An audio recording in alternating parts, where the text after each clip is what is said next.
Everett Palmer stood at the counter of his company's 12th location, dressed in a faded hoodie, worn jeans, and a trucker cap pulled low over his eyes.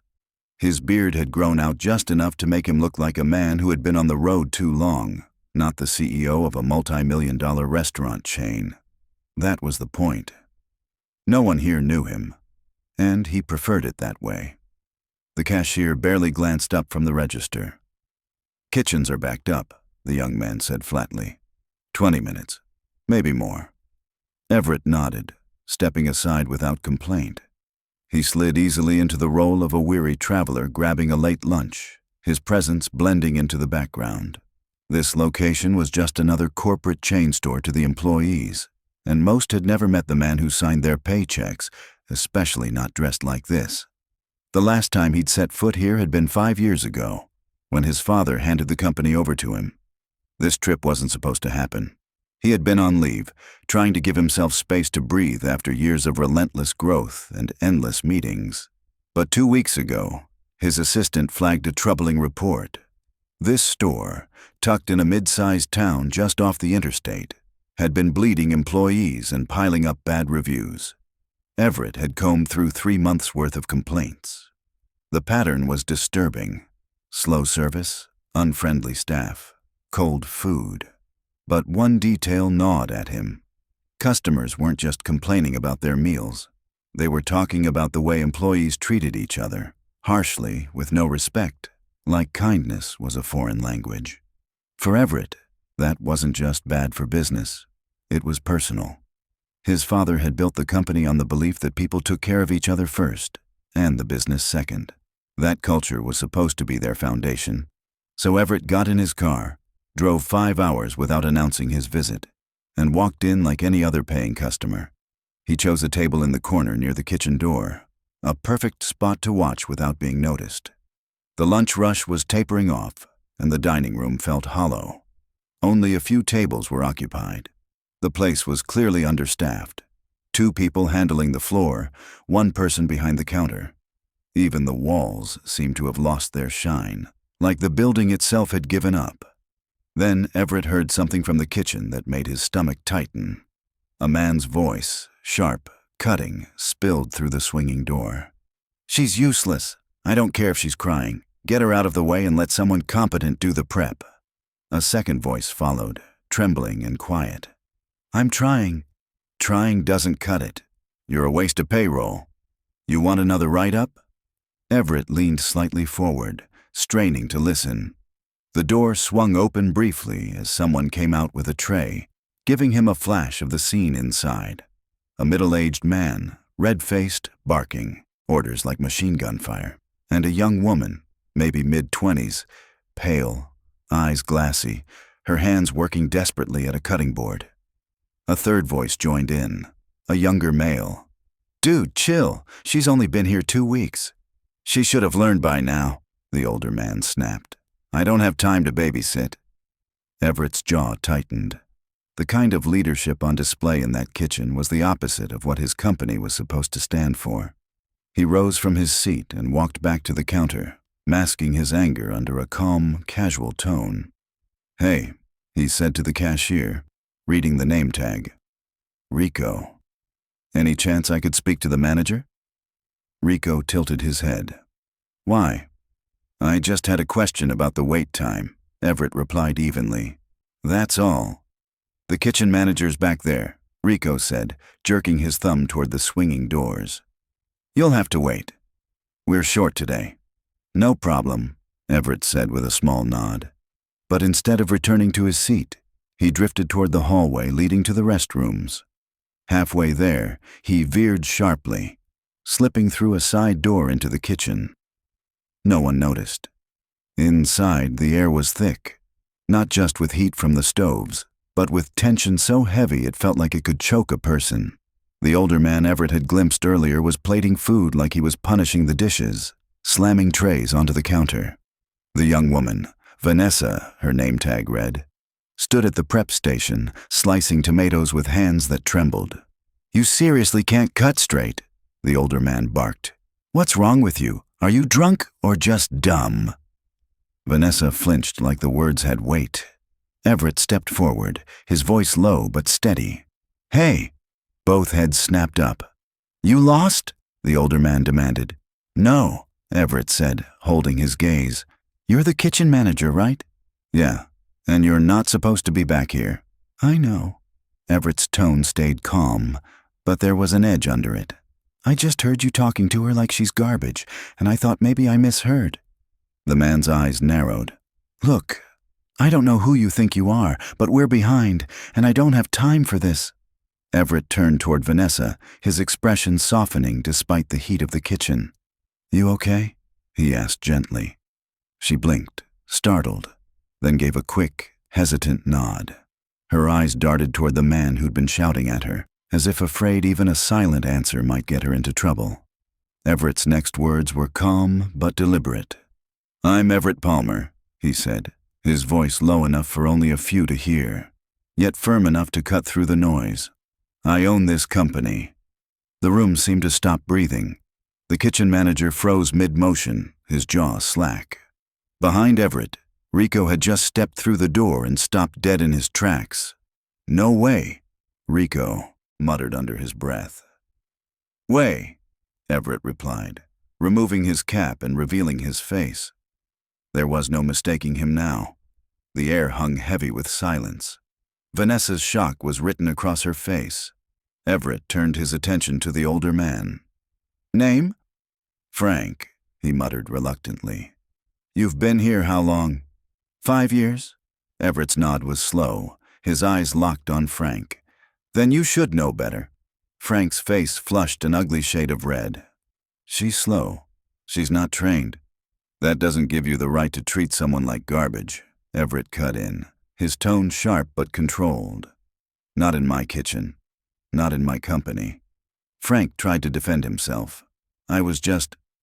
"You were just fired," Everett interrupted without hesitation. Frank's eyes widened. "You serious?" "Dead serious. Get out." Frank ripped off his apron, muttering curses as he stormed past. The tension left in his wake was thick and uneasy. Everett turned to Rico. "You in charge now?" Rico scratched the back of his neck. "I guess." "Good. You and I will talk later. For now, take her off prep. Give her 10 minutes to breathe, then train her. Don't tear her down. Teach her." Vanessa's eyes filled with tears. She quickly tried to blink away. "Thank you," she whispered. "You didn't deserve that," Everett said, giving her a small nod before walking out of the kitchen. His heart was pounding. He hadn't come here to fire anyone, but some lines you didn't let slide, not when your name was on the door. 2 hours later, Everett stood beside the walk-in cooler, sleeves rolled up, an apron tied around his waist. The smell of fryer oil, onions, and something faintly burnt clung to the air. He wasn't just watching anymore. He was part of the crew. Rico had hesitated when Everett offered to work the line, but with Frank gone and only 3 people left to keep the place running, there was no room for pride. The dinner rush had come early, and the prep station was already in trouble. "Need those fries dropped now," Rico called, swiping sweat from his brow. "Station 2's backed up again." "On it," Everett answered, grabbing a fresh batch from the cooler. Across from him, Vanessa was back at the counter, quieter but focused. Her cuts were cleaner, more precise now. She hadn't said much since the confrontation, but her hands no longer trembled. From the front, a voice rang out. "Bus group just pulled up." Rico groaned. "Seriously?"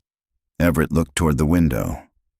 Outside, a swarm of teenagers in matching jackets spilled off a tour bus.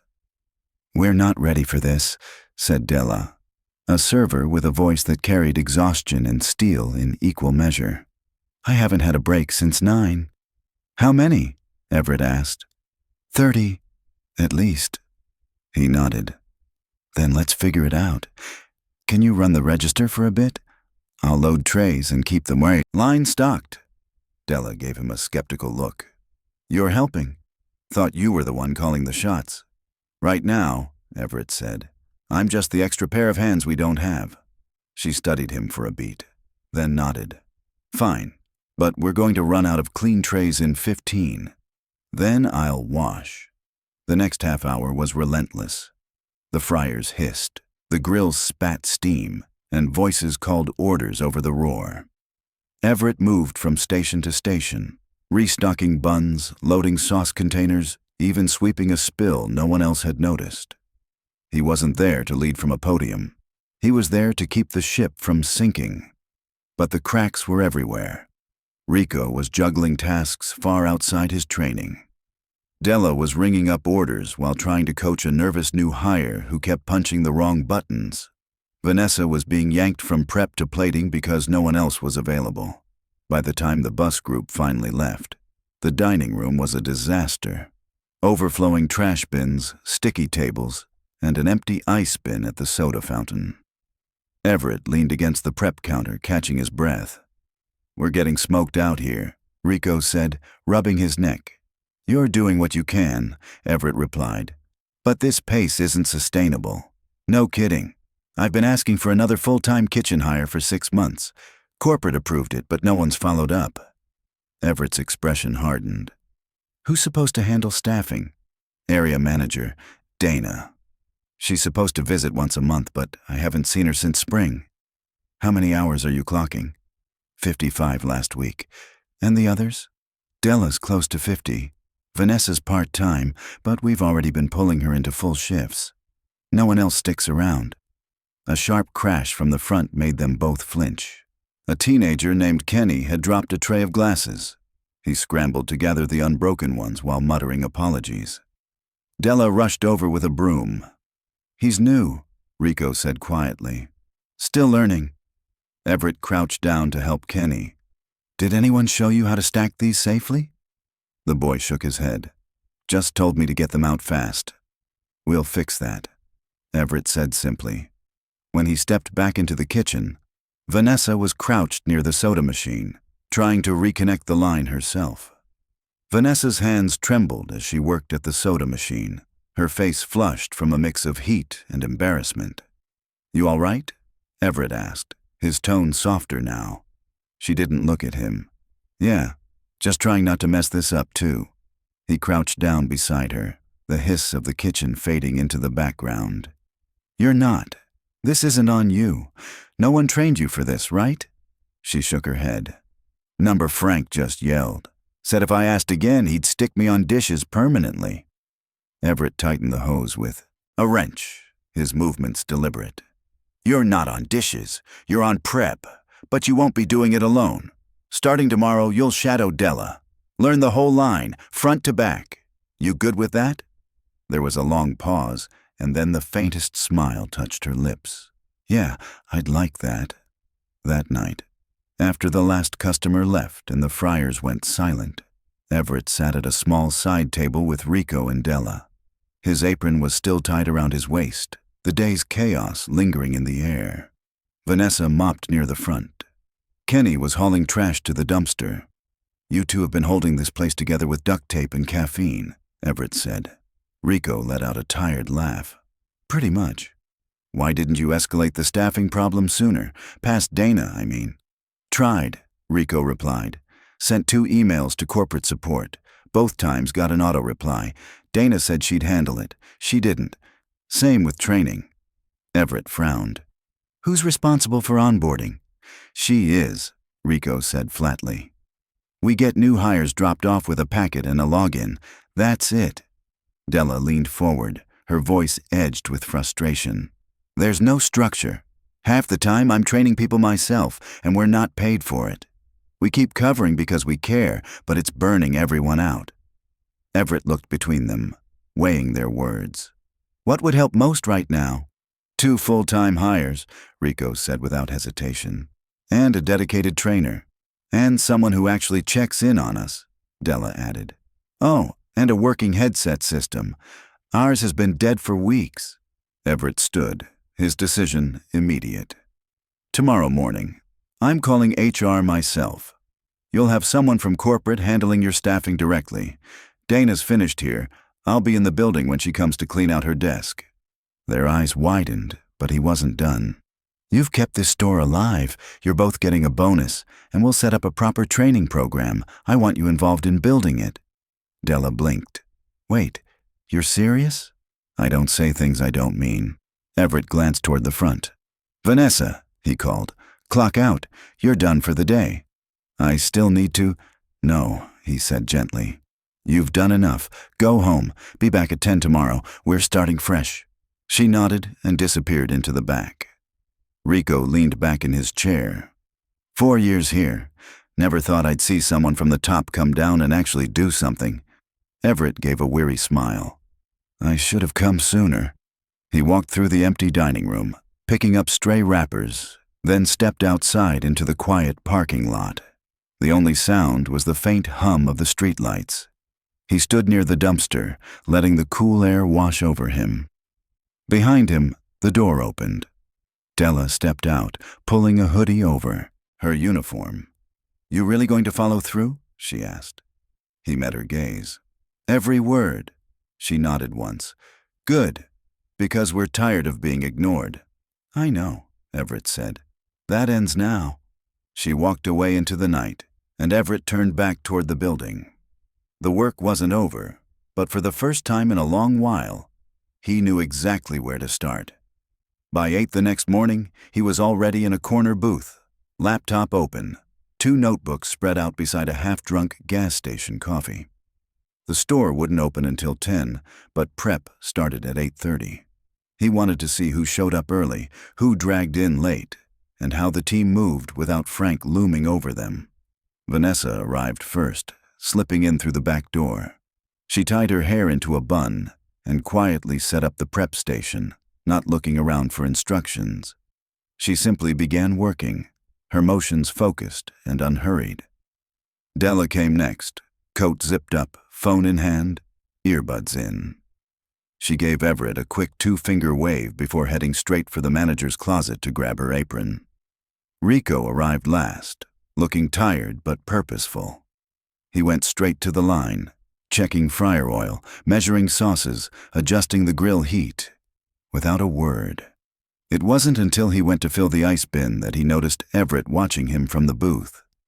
You're early, Rico said. So are you, Everett replied. You open most days? Frank didn't like mornings, said it messed with his rhythm. And you? Everett asked. I like knowing the line's set up right. If something's off, I'd rather catch it before the rush. Everett gestured toward the seat across from him. Sit. Rico hesitated, then slid into the booth. I made some calls last night, Everett said, flipping open one of the notebooks. HR's assigning a dedicated field recruiter to your store. She starts next week. Rico leaned forward. Seriously? She'll handle interviews, onboarding, and paperwork. You and Della will do the trial shifts and make the final call. Rico shook his head slowly, a faint smile tugging at his mouth. That's a first. This place needs consistency, Everett said, leaning forward slightly. You two are the only ones who've been here long enough to remember what that should look like. Rico rubbed his jaw. What about Dana? She's on a plane right now, Everett replied. I asked her to come in personally. Rico's posture stiffened.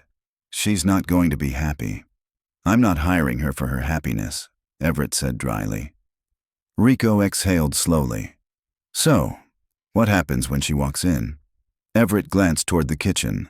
That depends on how honest she decides to be. At 9:40, the front door swung open. Dana Benson strode in wearing a tailored blazer, heels that clicked too sharply against the tile, and a face composed in the exact shade of corporate pleasantness. She froze for half a second when she saw Everett, her polished smile faltering. Mr. Palmer, she said, crossing the floor. I didn't realize you were visiting this location. I didn't announce it, Everett replied, closing his laptop. Sit. She gave a quick glance toward Rico before sliding into the booth across from him, folding her hands neatly. I've been going through your reports for the past 6 months, Everett began. A few things jumped out at me. I've kept everything up to date, Dana said quickly. On paper, sure, Everett said evenly. But I've been here less than a day and found 3 staffing requests that were never acted on. Broken equipment still in use, and a harassment incident you never reported. Her lips tightened. That was addressed internally. Frank was given a warning, and the employee was moved off his shift. She's 23, Everett said flatly, and she was never trained, just shuffled around like a problem you didn't want to deal with. That's not resolution. That's negligence. Dana's gaze flicked toward the kitchen. I've been stretched thin. I manage 15 locations. There's only so much. You didn't show up here once this quarter, Everett cut in. You sent a new hire into the fire with no orientation and let this team struggle. That's not being stretched thin. That's being absent. Her mouth opened, then shut again. You're being relieved of your position, Everett said, effective immediately. You're firing me? She asked. You're not being reassigned. You're not getting a lateral move. You're finished. She rose slowly, smoothing the front of her blazer. I hope you understand the precedent you're setting. I do, Everett said. Finally. She gave Rico a passing glance, then walked out without another word. That was fast, Rico muttered. She made her choices, Everett said, already reopening his laptop. Now we make ours. By 10:30, the first customers trickled in. The energy in the kitchen was different, tighter, more focused. Della ran the register with a calm efficiency. Vanessa floated between prep and the backup line, and Rico coordinated the grill with a rhythm Everett hadn't seen the day before. A man in a mechanic's uniform came in with 2 kids. One of them pointed at the milkshake machine, wide-eyed. Everett noticed how Della crouched to the boy's level, explained the flavors, and even offered a sample, patient, unhurried. He stepped into the prep area where Vanessa was stacking hamburger buns. Ever work front of house? He asked. She shook her head. I worked in a bookstore before this. Never food. Would you be willing to learn? I guess I don't know if I'd be good at it. Let's find out, Everett said. Tomorrow, shadow Della for 2 hours. We'll rotate you between stations until you find where you fit. She hesitated, then nodded. Okay. Rico appeared, grabbing more patties from the cooler. You're short 2 staff today, right? Everett asked. 3. Kenny called out, said dentist appointment. Did he? Rico shrugged. He's 17. Could be real. Could be Fortnite. We'll follow up, Everett said. If he's not serious about the job, we replace him. Around noon, a delivery truck pulled in. The driver looked confused, double-checking his clipboard before stepping inside. Got a double order here, he said. Says it's for this store, but quantities don't match the usual. I placed that order last night, Everett replied. The driver raised an eyebrow. You the GM? Number, I'm the owner, and they're going to need it. With the new supplies stocked, the kitchen moved faster. Rico reorganized the walk-in. Della began showing Vanessa how to handle combo orders. Everett jumped on the back register during a short lunch rush, blending in like any other crew member. By mid-afternoon, the store was quiet again. Everett pulled Della aside into the storage room. You've got a good eye for people, he said. I want you in on interviews next week. You'll be paid for the time. She leaned against a shelf. You're serious about rebuilding this? I don't have a choice. I've seen what happens when I don't pay attention. Her eyes softened. Then I'm in. When she returned to the front, Everett stayed a moment longer, looking at the cracked tiles, dented shelves, and scuffed floors. None of it was perfect, but all of it was fixable. Later, near closing, a woman in a wheelchair came in with her caregiver. The counter was too high, the register angled wrong. Everett stepped out, crouched beside her chair, and took her order himself. Della watched from across the room. After the woman left, she came over. Never seen anyone in corporate do that. Neither have I, Everett said. That's a problem.